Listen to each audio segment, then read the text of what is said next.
Today I would like to answer one important question. This is the most frequent asked question for people after staying in America for quite some time. And this is about the process of naturalization, the process of becoming American citizen, the process of becoming U.S. citizen. How does the process go? There are 2 to 3 major processes. Obviously, it doesn't matter what type of visa you have when you arrive in America. In order to become a naturalized citizen, you must first and foremost be a permanent resident, be a green card holder. But there is a difference. How long should you be a permanent resident in order to qualify to apply and become a naturalized citizen? You see, I'm repeating the word naturalized. That is a different types of citizenship. If you are born in that particular country in America, you are a U.S. citizen by birth. If you are born in another country and your parents are not U.S. citizen, you are a citizen of another country, you go to America, you become permanent resident. Once you ask for citizenship, you become a naturalized citizen. Yes, there is a slight difference between a citizen of America by birth and the one by naturalization. I'll go into that one. But the first and the foremost, you must be a permanent resident, but the duration depends on the methodology you used to get that permanent resident.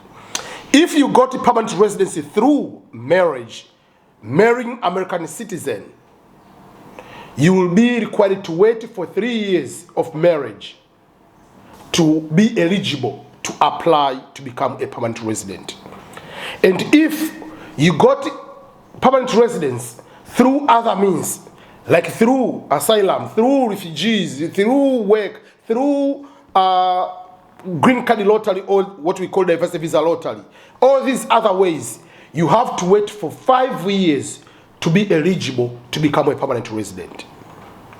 Once you qualify, it's not a mandatory that because you have been 3 years in marriage, you must be American citizen. Because you have been 5 years, maybe green card holder through by diversity visa, it doesn't mean you are required. That is a minimum. If you want to become a citizen, then there is extra process. But if out of that, there is no requirement that you must be a citizen. There are some people who have been permanent resident for over 15 years. You will be given a permanent resident card which expires after every 10 years. That means you have to renew to get the newer one. So if you want to keep renewing, it's up to you. But the minimum duration, that time, 5 years for all other ways, and 3 years through marriage, you are eligible. Once you are eligible and you want to become a permanent resident, to become a naturalized citizen, you are going to take the naturalization test. There is a test divided into 2 parts. There is history and civics on one side. There are 10 questions. You have to get 6 out of 10. You are given 100 questions, document or book or manual. Those are similar questions, the question and answers. You just read and understand or memorize whatever you want to do. They are basic questions in the history of America and the civics.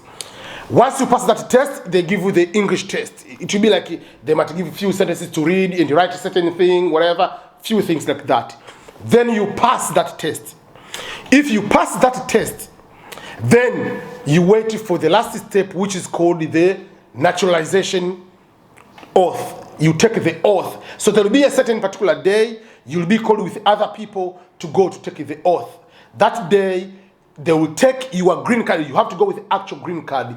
They will take away the green card. So if you have lost the green card, you have to get the actual card, because that day they will take the card and they will give you the naturalization documentation. You take the oath. From that moment, you will be given a welcome package as a new American citizen. And then they will give you the documents, the naturalization certificate, which you will use to go and get passport, American passport.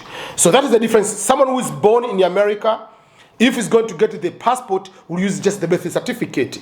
But because you were not born in America, you came when you got a green card, you became a citizen, you will always use the naturalization certificate to get the passport.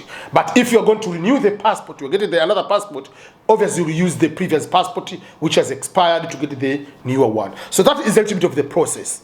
But before you make that decision to become a naturalized citizen, you must first and foremost make a conscious decision, compare advantages and disadvantages of becoming a U.S. citizen in relationship to your own mother country's rules and regulations. There are countries they don't have dual citizenship, so if you become an American citizen, you denounce the citizenship of your country. Or there are certain countries, if you become a citizen, maybe they might penalize you by taxing you more. So you have to look, what are you going to gain, what are you going to lose first before you make that decision of becoming a naturalized citizen. The major difference between a naturalized citizen and a citizen by birth is you cannot be in a position to hold certain positions. You cannot be a president. You cannot become vice president. You cannot become Speaker of the House. Why? Because the president must be by birth, like American. Vice president, because obviously anytime can be a president, something happens. Speaker is another person in line to become president of the country. So there are certain positions of that nature. But when it comes to other jobs, you want to become a CIA, FBI, you want to be DEA, any position, FBI, whatever you want, you'll be able, because you'll be eligible like any other American, and you'll be eligible to be given top secret clearance or confidential clearance. You'll be eligible to get in those kind of situations. The only thing is, if you have dual citizenship, there are certain positions you might not be able to get because of certain kind of classification and of clearances. So those are the few things you need to know. But the process is that way. For people to be easy decision, for some to be a difficult decision to make whether you become a natural citizen or not. So that is the process. If you want to become, you know how to start and go through the process.